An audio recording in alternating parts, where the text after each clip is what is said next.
and welcome to It's a Scullion Thing, the podcast where crack, chaos, and craziness collide.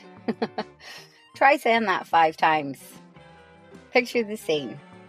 A single mummy wrangling 11 children. Yes, 11. In the heart of West Belfast during the Troubles. If you're picturing a serene family scene, think again. This isn't Little House on the Prairie, folks. The Scullions are more like if Shameless had a baby with the Peaky Blinders, but with stronger Belfast accents, more cursing, and a lot less money. Picture it. 6 girls, 5 boys, all crammed into a house, bursting at the seams, where personal space is a mythical concept. Sibling rivalry is an Olympic sport, and surviving the day without having to wear someone else's knickers, shoes, or socks is considered a win. Add in political turmoil and the daily grind of life in West Belfast, and you've got yourself an absolute recipe for mayhem. But sure, isn't that where all the best stories come from? All these stories are about the OG Scullions, the original lineup, Bridie's children, and they're all at least 95% true, with a wee sprinkle of magic to make them suitable for public consumption. I'll be your host. I'm Brona Scullion. I'm the oldest Scullion grandchild. I grew up in the house with my aunts and uncles. I heard all these stories growing up. I've even lived through some of them, just about. But I'll get to that. This podcast is a lot more than just a trip down memory lane. It's a celebration of family, community, and the enduring spirit of West Belfast. And let's be honest, who doesn't love a good story about kids running riot and their mummy just trying to keep everything together? So, grab a cuppa or something stronger, recommended, and strap in for a wild ride through the ups, downs, and utter madness that is the life inside the Scullion household. This is Belfast. This is my family. It's a Scullion Thing. This episode is the true story of the Kangaroo Court of Tommy Scullion, the case of the missing Sunday roast. But before I go any further, I have to warn you, this Scullion story has a lot of bad language and a young girl with balls of steel. So, if you don't like cursing, this is not the podcast for you. You need to switch off now. You have been warned. Where to start with this Scullion story? You see, I have to be very careful, because although this took place over 50 years ago, emotions still run high when it's brought up at family gatherings. And in the Scullions, when I say emotions run high, it normally means someone's going to get a slap. This story takes place, as they all do, in my granny's house in West Belfast in the mid to late 70s. My granny was a very hard-working woman. She had to be. She had 11 mouths to feed. Food in my granny's house was like the Holy Grail. We love, and I mean love, our food. There was probably more fights over food in my granny's house when the kids were growing up than anything else. Scullions love food. A fed Scullion is a happy Scullion, and we all love a happy Scullion. And Bridie knew how to keep her kids happy. Feed them and shut them up. Simple. This story, some might say, is one of the greatest miscarriages of justice ever to have happened in Northern Ireland. It involves the oldest Scullion child, Tommy Scullion. Tommy was the unofficial daddy of the house, or so he thought. He was smart. He was tough, mentally and physically. He had to be. He was also a wee bit, just a wee bit psychotic. But again, he had to be in order to survive the environment that he grew up in, which amazingly, he did survive. Tommy is still with us. He just hit the ripe old age of 70. And no one, especially Tommy Scullion, can believe he made it this far. Let me set the scene. It begins one sleepy Sunday morning in Andersonstown, in the Scullion house. The young Scullions are all in their beds, all starting to stir, stretching and yawning out of their sleep. Sunday was the best day in the house. That was roast day. Granny would always have a beautiful roast beef or roast lamb, which, and this is important to the story, she would cook the night before. She would have all the trimmings. Hard peas, also known as marifat peas, which had been soaked the night before. Fluffy mashed potatoes, roast potatoes, whatever the veg of the day was. And Jesus, the gravy. Oh, the gravy. The gravy needs its own episode. While I was doing this, I actually got 6 voice notes from one of my aunts telling me I had to mention the gravy. And I may have been a little bit frightened because this is the same aunt you will hear about shortly.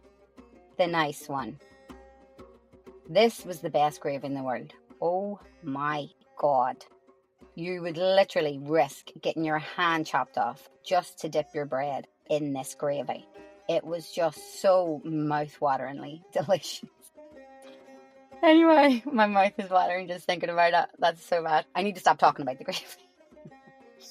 So, you had all this to look forward to, but first, you had to go to Mass. It's a small price to pay, because seriously, this was the highlight of your weeks.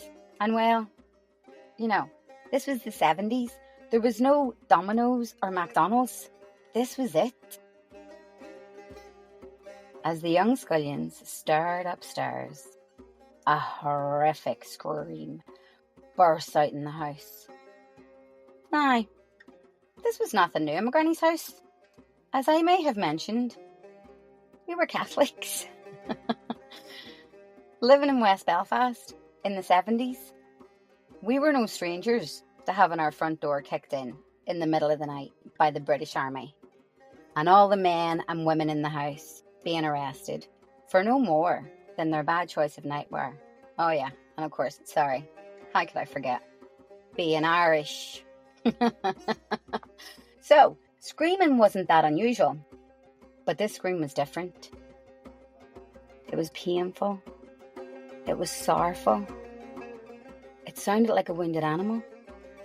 All the kids got up and ran down the stairs to see their mummy standing over the roasting tin that would normally house the mouth-watering roast. "It's gone," Bridie whispered. "It's gone?" Panic filled the young Scullions. "What's gone, Mummy?" they asked, hoping against hope that it wasn't what they thought. Bridie said in a very low voice, almost a whisper, "The roast, it's gone?" Now, I need to take a short break here. I need you to understand the gravity of this situation. I will give you an example of how much food means to the Scullions. Meet Monica Scullion, the baby of the family, the one that we're not quite sure where she came from because, well, Monica's nice. That's it. She's nice. She's an actual, genuine, real live, nice person. Now, that's not to say the rest of the Scullions aren't nice, but, you know, there's an edge. I had always harboured serious questions over whether Monica was actually a Scullion. But that was before I started this podcast. Anyway, this mild-mannered, nice person once stabbed her niece in the head for taking food off her plate. Calm down, calm down. Nobody was seriously hurt. And it wasn't really a stabbing. It was more like a warning jab with a knife, you know.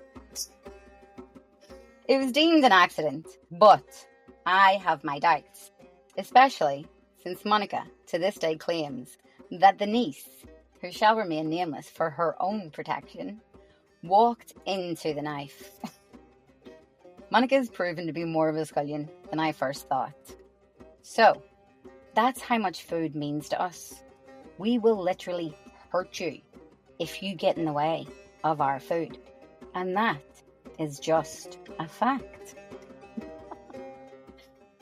Back to the story. Bridie standing speechless in the kitchen. There were no words. Oh, but the young scullions had plenty of words. All hell broke loose in that house. Everyone was screaming, "You did it! He did it! She did it!" There was murder. But one young scullion was being surprisingly quiet in the corner of the room. And slowly but surely, this started to dawn on the others. Tommy Scullion was being very quiet in the corner. Not like him at all. So one by one, they all started to look at Tommy. Until finally, the shouting stopped. And they were all standing, looking at Tommy Scullion. When someone let out a roar. "He did it! He had the Sunday roast!" Now, had this have been any other scullion, they would have all dived on them and there really would have been a murder. But this was Tommy Scullion. Remember I said he could be a wee bit, shall we say, prickly? Well, this was another one of those times when being a wee bit prickly saves his life. Tommy stood in the corner of the room with a menacing, maniacal smile on his face, surrounded by 10 angry, hungry, snarling scullions, and simply said, "Wasn't me." Still smiling, but only out of the corner of his mouth. Bridie, knowing where this was heading, thought quickly and said, Right, we'll have a trial." All the poor woman was thinking was, "Oh my God, these lunatics are going to kick off. There will be a murder. I'll have to bring one or more of them to the hospital, and we'll be late for mass. Jesus, Mary Joseph." So she said, "Right, get up them stairs and get ready for mass. When we come back, we'll have a trial and we'll get to the bottom of this." There were a few moans and groans, but the one thing you never did with my granny was argue about going to mass. It really wasn't worth it. So, off they went to mass. And while the priest stood in the altar preaching his gospel, the young scullions were sitting plotting their next move. Finally, mass was over. The Sunday roast was the talk of the church at this stage. Everyone was standing outside discussing what could have happened to the Sunday roast. Neighbours were huddled in groups discussing the missing Sunday roast. By the time they got back to the house, this was the talk of Andytown. This was serious shit. Back at the house, the young'uns were given the roles. Margaret, the arty one, was the judge. I think they gave her this role because at this stage of her life, our Margaret had a wonky eye. Yes, that is the technical term, a wonky eye. And she was having some treatment for it. But instead of putting a patch over her eye, which she thought would have looked dead cool, the hospital had actually bandaged up half her head, making it look like she'd had brain surgery. I think the bandages reminded them of a judge's wig, and that's why she got the gig, if you like. Tommy had decided he was going to defend himself because he felt like he was being persecuted and nobody could do a better job than him. What's that old saying? A man who represents himself in court has a fool for a client. Yes, well, enough said. Things had heated up so much in the house that it was thought that bringing in outside counsel, the prosecutor, was probably the safest for all involved. A neighbour was drafted in to do the honours. Again, this neighbour shall remain nameless for his own protection. The jury was a healthy mix of young scullions and neighbours. Oh lads, this was seriously the highlight of Glenveigh Drive that Sunday. There was no standing room in the living room. People were in the hall, people were up the stairs, people were on the landing, all just trying to get a look or hear the proceedings. And then it started. Margaret, the judge, bangs the wooden spoon on the coffee table, bringing the court to order. This is the case of the missing Sunday roast, she booms. The defendant, Thomas Scullion. How do you plead, Mr. Scullion?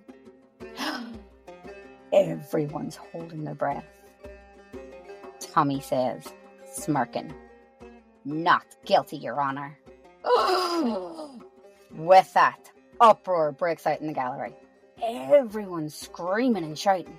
I actually think one person even fainted. I'm pretty sure that's a true story. Margaret, the judge, was bang, bang, banging the wooden spoon. Order! Order! Please begin. The prosecution was up first. Not a job I would have wished on anybody.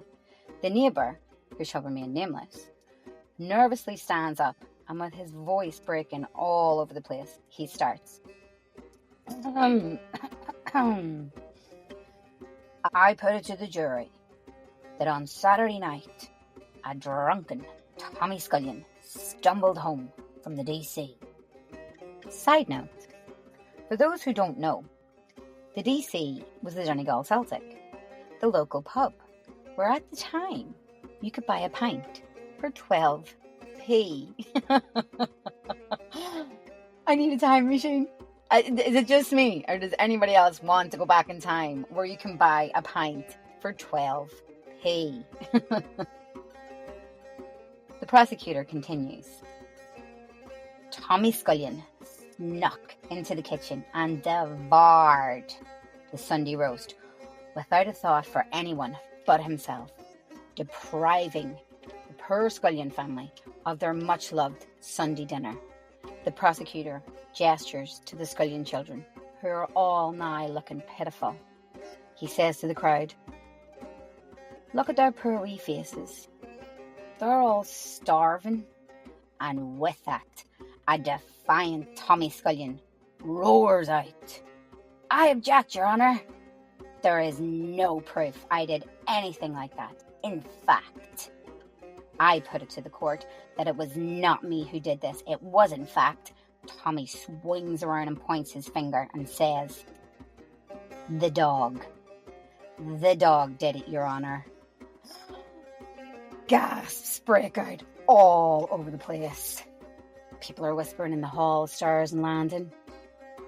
The dog? Did he just say the dog did it? Disbelief spreads through the house. Yes, Tommy Scullion was throwing the dog under the bus.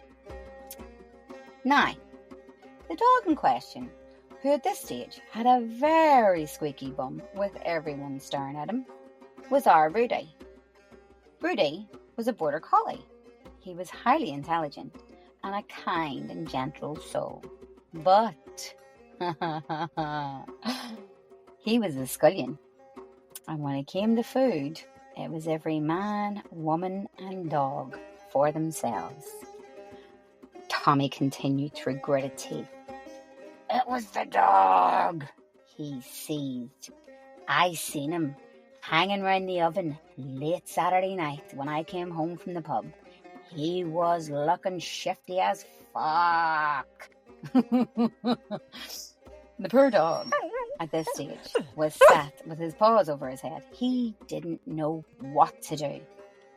When out of nowhere, a young Michelle Scullion jumps to her feet in Rudy's defence. Aye, Michelle was the tomboy. She was always climbing trees and hanging out with her brothers and getting mucky. She was brave, she was fearless, and she has a heart of gold. Fun fact about our Michelle.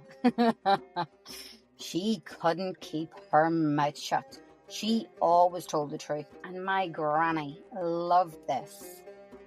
But, unfortunately for Michelle, her brothers and sisters did not.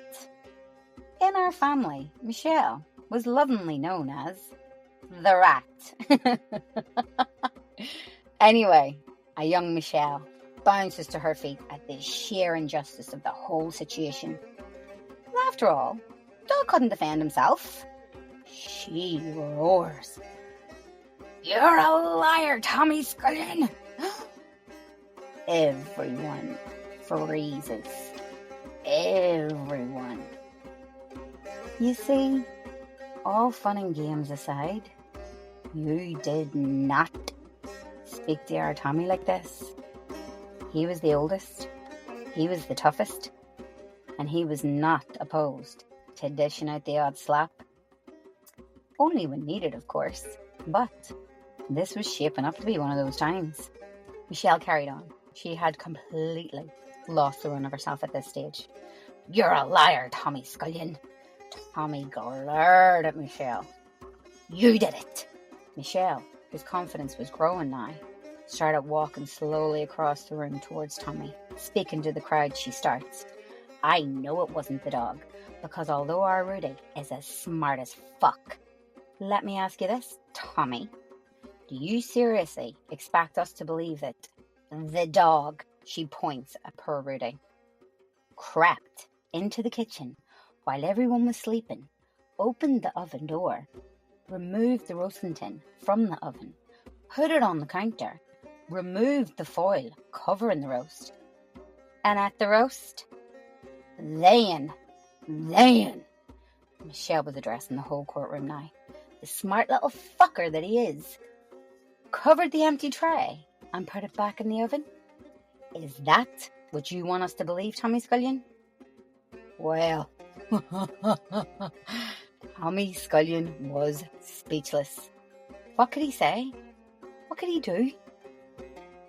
So he did what only Tommy Scullion could do. He smiled his maniacal smile just out the corner of his mouth, then looked them all dead in the eye and uttered those famous words. "I am an innocent man." With the best will in the world, Michelle would not break him. Bigger and stronger people had tried to break our Tommy, but he was still standing. He would not be broken. But with that statement, it was all over. Everybody knew who did it. People piled out of the house, whispering about what had taken place in the Scullion house that day. They headed back to their own homes to have their own Sunday lunches, while, in the aftermath, the realisation that the poor Scullion kids had none. But not all doom and gloom. As a treat, Tommy got them all fish and chips. It wasn't a roast, but it was enough to soothe the savage beasts. Now, the reason I hear you ask why Tommy did this amazing act of kindness for his younger siblings was not out of a sense of guilt. Oh no, it was brotherly love, pure and simple. And that was the very dramatic case of Tommy Scullion's Kangaroo Court. But hang on, there's more. I feel I have to mention this in the interest of fairness, that weeks after this had all died down and all had been forgiven, well, you know, as much as Scullions can forgive, one Saturday night, Bridie the dog was caught opening the oven that housed the next day's roast. He was caught red-handed, but in the nick of time, so no damage was done. Now, you tell me, did he get the idea from the court case, or was it Rudy all along that stole the Sunday roast? That was the very first episode of It's a Scullion Thing. And I hope we didn't do too much damage to your mental health. I'd love to hear what you think. Do you think that Rudy stole the Sunday roast, or was it Tommy? Please email me or contact me on any of the socials. I'm putting it out to public opinion. You decide once and for all, was it the dog or was it Tommy? Anyway, there's many more episodes to come. So I'll be back next week with another mad Scullion story. God help us all. If you enjoyed this, please like, subscribe and follow. Tell a mate. Share the madness. Until next week, mind yourselves. See you soon. Bye.